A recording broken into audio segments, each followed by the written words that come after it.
अरे क्या कर रहा है छोटे? मेरी शादी हुई, एक्सीडेंट ना हुआ, मैं खुद चल के जा सकूं। रिवाज रिवाज कहवे इसे भाई।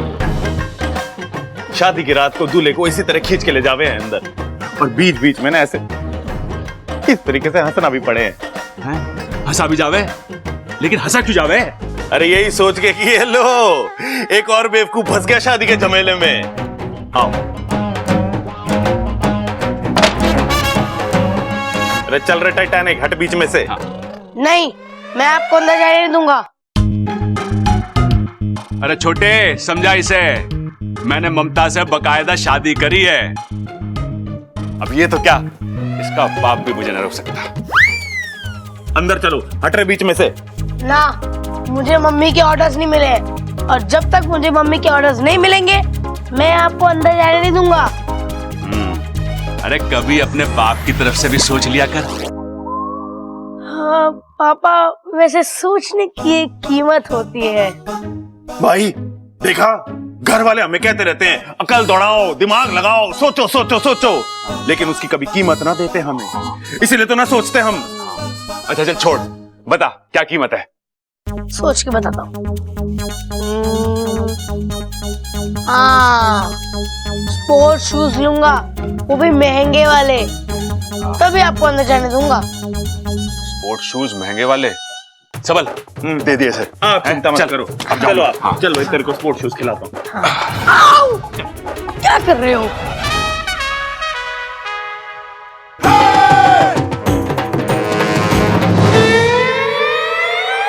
पर्दा है पर्दा, पर्दा है पर्दा, पर्दे के पीछे पर्दा नशी है, पर्दा नशी को बेपर्दा ना कर दूं तो।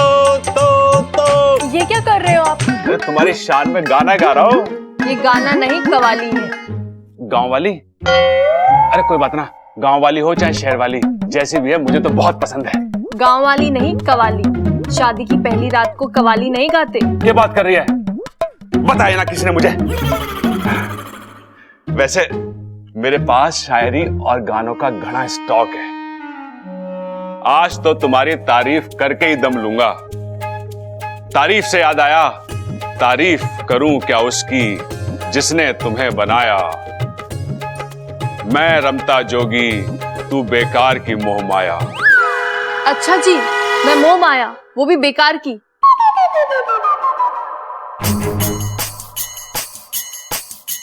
मैं थोड़ी ना पीछे पड़ी थी। अरे कोई बात ना, एक और शेर सुना देता हूं। मैं भी पहलवान का बेटा हूं, जब तक कुश्ती जीत ना लूं अखाड़ा नहीं छोड़ता। जब तक आप अच्छी वाली शायरी नहीं सुनाओगे मैं अपना घूंघट ऊपर नहीं करूंगी। ठीक है, मैं सुनाता हूं। हंसते रहो आप हजारों के बीच में, जैसे हंसता है फूल बहारों के बीच में। रोशन हो आप दुनिया में इस तरह, जैसे होता है चांद सितारों के बीच में।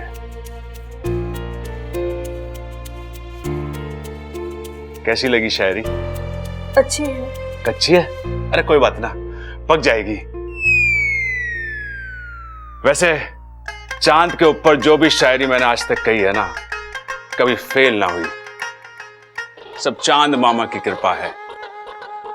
जब भी चांद को देखता हूं ना, चांद मामा की याद आ जाती है। बहुत बड़ा घोड़े का अस्तबल है उनका।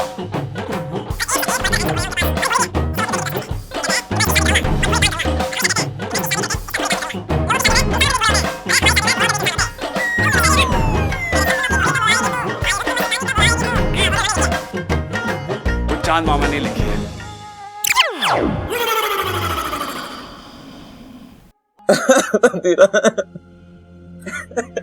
अब बस भी कर। ऐसे रो रहा है जैसे तेरा कोई अपना इस दुनिया से चला गया हो। धीराज मेरा अपना ही था, मेरा जिगरी दोस्त था, और आपने उसे... हाँ तो क्या करती? पूजा करती मैं उसकी। किसी काम का नहीं था वो, उसकी सारी शक्तियां खत्म हो चुकी थी, धरती पर बोझ था, कम कर दिया। आप कुछ भी बोलिए, आपने मेरा दिल तोड़ा है। वाह नागेश, अनजाने में सही पर कमाल की तरकीब दी है तूने मुझे। कैसी तरकीब? ये बात तो तय है कि इच्छा का दिमाग हवा से भी तेज चलता है। उसे हम दिमाग की लड़ाई में तो हरा नहीं सकते। अब हम उसके दिल पर वार करेंगे। इच्छा का दिल टूटेगा, इच्छा अपने आप कमजोर होती चली जाएगी। मतलब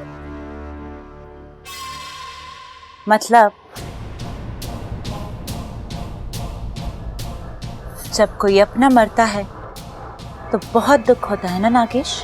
मैं आपका इशारा समझ गया। बताइए किसे डसना है? उस बबल को डस लूं? खबरदार जो बबल की तरफ आंख उठाकर भी देखा तो। अगर बलि चढ़ानी है तो घर के बड़ों से शुरू करते हैं। जाके डस ले उस दादी। दादी इस घर की नींव है। जब वो टूटेगी तो ये घर अपने आप बिखर जाएगा।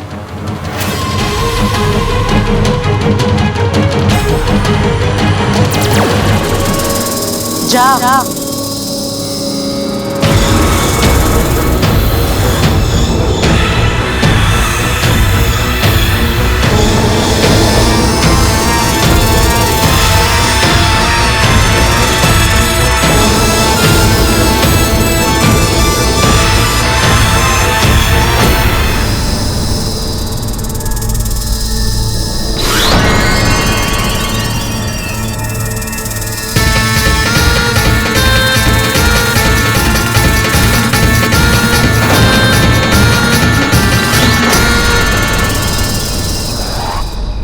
बधाई हो इच्छा, तुमने बुद्धिराज को खत्म करके ये साबित कर दिया है कि मेरी सपोली सिर्फ समझदारी नहीं, बहादुर भी है।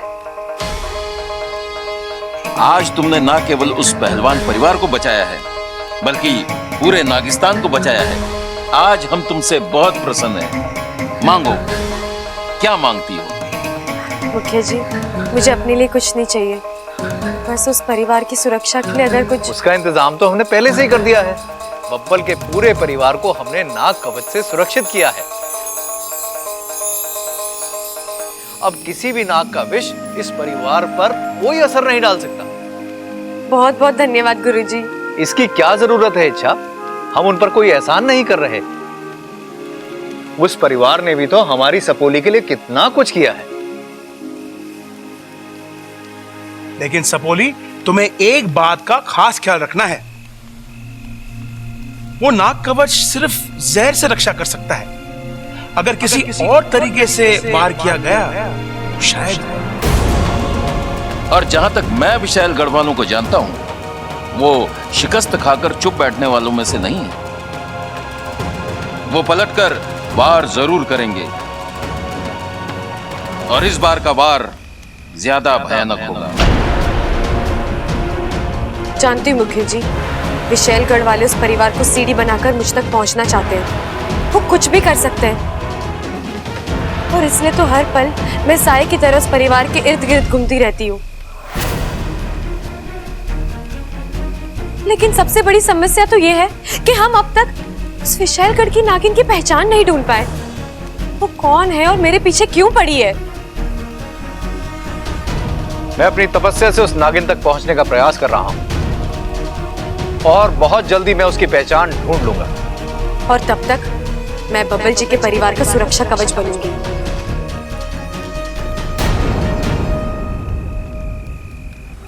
देख सपोली, मुझे तुझ पर पूरा भरोसा है, पर एक बात मैं जानती हूँ, चाहे नाग हो या इंसान, जहाँ दिल की बात आती है ना, दोनों ही खुद पर काबू नहीं रख पाते। मुझे बब्बल से दूर रहना होगा। सपोली, उससे तेरा मेल मिलाप अच्छा नहीं है।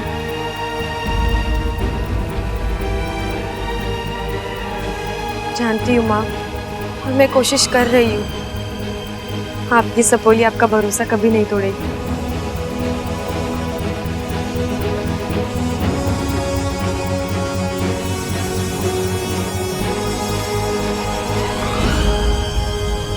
ऐसा कैसे हो सकता है? ऐसा ही हुआ है, और सिर्फ दादी ही नहीं, इस घर का हर सदस्य नाग कवच में बंधा हुआ है। अब मैं तो क्या, दुनिया का कोई नाग इनका कुछ नहीं बिगाड़ सकता। अच्छा, तो ये चाल चली है इच्छा ने। कोई बात नहीं, जहर के अलावा और भी हथियार होते हैं। इस बार मैं ऐसे हथियार का प्रयोग करूंगी जिससे आज तक ना कोई बचा है ना बचेगा। ऐसा कौन सा हथियार है?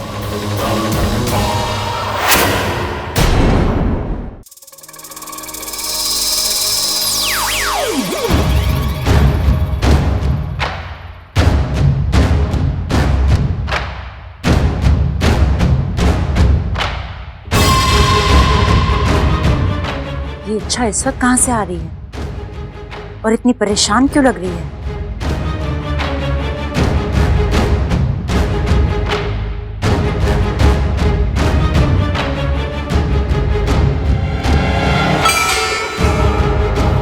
हो ना हो ये इच्छा का वही साथी है जो उसकी हमेशा मदद करता है।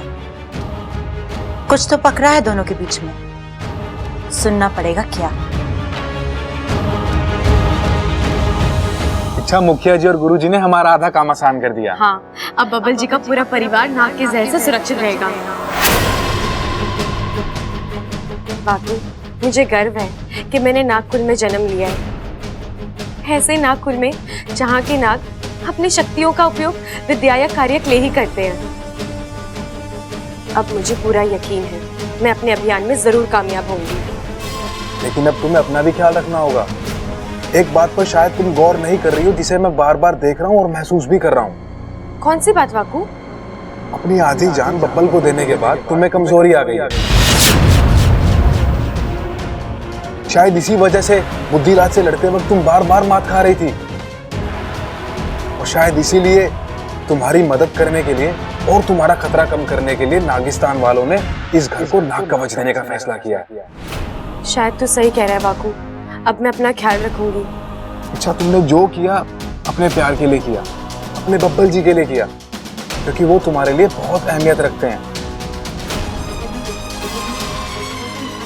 लेकिन इच्छा, ये मत भूलना कि हमारी जिंदगी में भी तुम्हारी बहुत अहमियत है। तुम हमारे लिए बहुत मायने रखती हो। अगर तुम्हारे साथ कुछ भी गलत हुआ तो हम बर्दाश्त नहीं कर पाएंगे।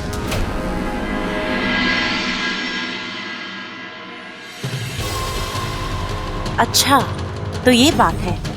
इच्छा की आधी जान बब्बल में है और इसलिए मेरे डसने के बाद भी उससे कुछ नहीं।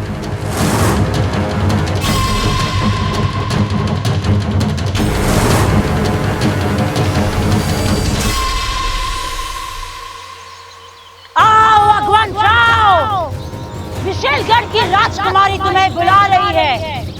मुझे तुम्हारी मदद की जरूरत है अगवांश।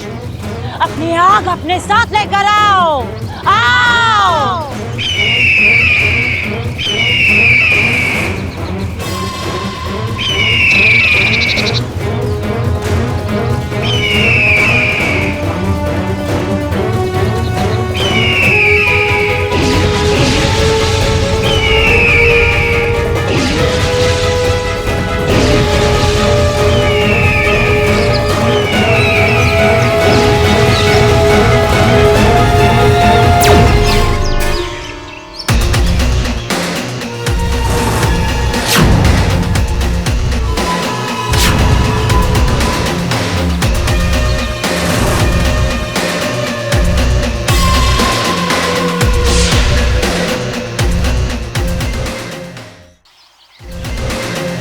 आज मुझे कैसे याद किया विशाली? अगवान, एक परिवार को ध्वस्त करने के लिए मुझे तुम्हारी मदद की जरूरत है। तुम्हारी शक्तियों की जरूरत है। तुम ज्वालामुखी पर्वतों पर रहने वाले एक इच्छाधारी बाज हो, मूर्तिमंत आग हो। तुम्हारी आंच से आज तक कोई बच नहीं पाया है। तुम्हारी इसी शक्ति का प्रयोग मैं उस परिवार पर करना चाहती हूँ। जलाकर राख करना चाहती हूँ उस परिवार को। आपका आदेश मेरा कर्तव्य है।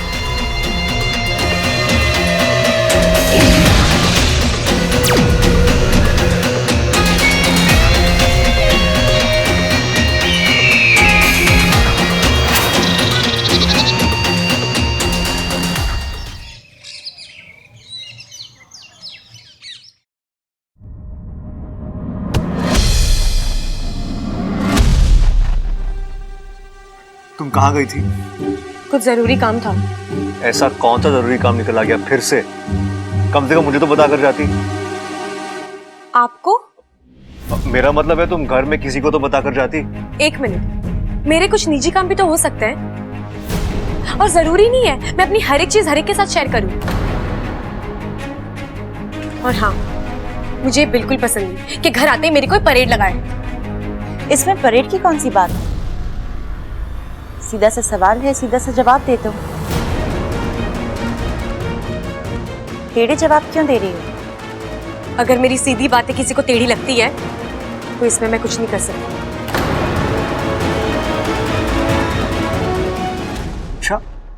इच्छा की तो तेवर ही बदले हुए हैं। Babbal ji, I am sorry.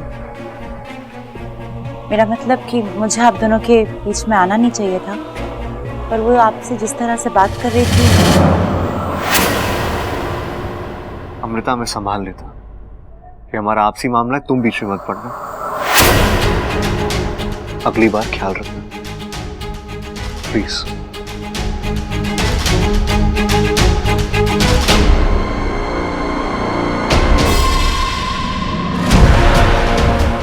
अच्छा, तुम्हारी हर गुस्ताखी का जवाब तुम्हें मिलेगा, जरूर मिलेगा।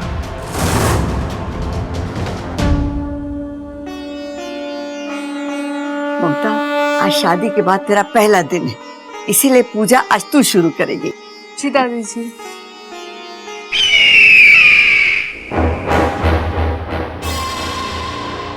अरे यो कैसी आवाज थी? तुझे सुनाई दिया? माँ, इसको सुनाई दिया आज। अरे बड़ी डरावनी सी आवाज थी। अरे ना ना, हल्का सा आवाज का झोंका था। तू ममता पे ध्यान दे, पूजा पे ध्यान दे। पूजा, ममता जाके सबसे पहले घी का दिया जला। जी दादी जी।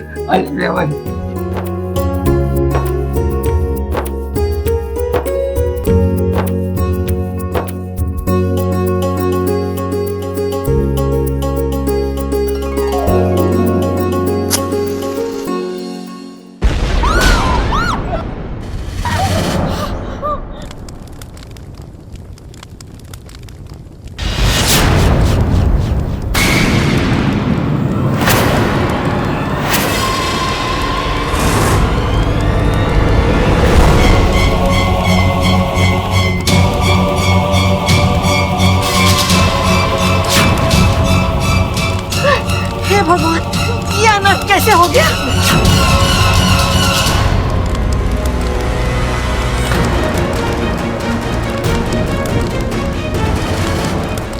अरे प्रबल, जाके पानी लेके आ। आप बुझाओ। ये आग लगी कैसे? थोड़ी तेज लगी है पिताजी, थोड़ी गर्म है ये, लेकिन ये केसर वाला रंग बड़ा जच रहा है इस पे। अरे बावले, खड़क ये नहीं पूछ रहा कि आग अच्छी है या बुरी है, खड़क ये पूछ रहा आग लगने की वजह क्या है। अरे कैसी बातें कर रही दादी, ये कब पूछा पिताजी ने? बबल जी संभाल कर।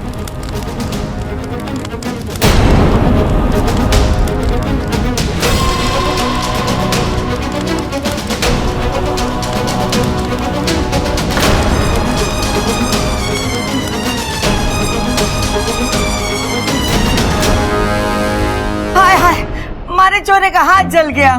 जल गया कि? हाँ मैं ठीक हूँ। बब्बर, तू डर मत, तू एक पहलवान का बेटा है, तुझे कुछ नहीं होगा। मैंने अपनी जवानी के दिनों में कई बार आग की लपटों के बीच में पहलवानी करी है। खड़क, तेरा डींगे ठोकना बंद हो गया तो चुप कर। बबल को कमरे में ले चलो। प्रबल सबल, मलहम और बर्फ लेकर आओ। चल चल चल चल चल चल चल चल चल चल चल जल्दी चल चल चल चल चल चल चल। अरे भाई, तू क्या सोच रहा है? भाई, दादी ने मलम तो बब्बल के हाथ पे लगाने के लिए मंगवाया, बर्फ क्यों मंगवाई? अरे शायद आग में डालनी होगी। अरे भाई, आग बुझाने के लिए पानी चाहिए होता है। बर्फ लाएंगे कब? वो पिघलेगी कब? उसका पानी बनेगा कब? आग बुझाएंगे कब? कैसी बातें कर रही दादी यार? ये तो मैंने सोचा ही ना।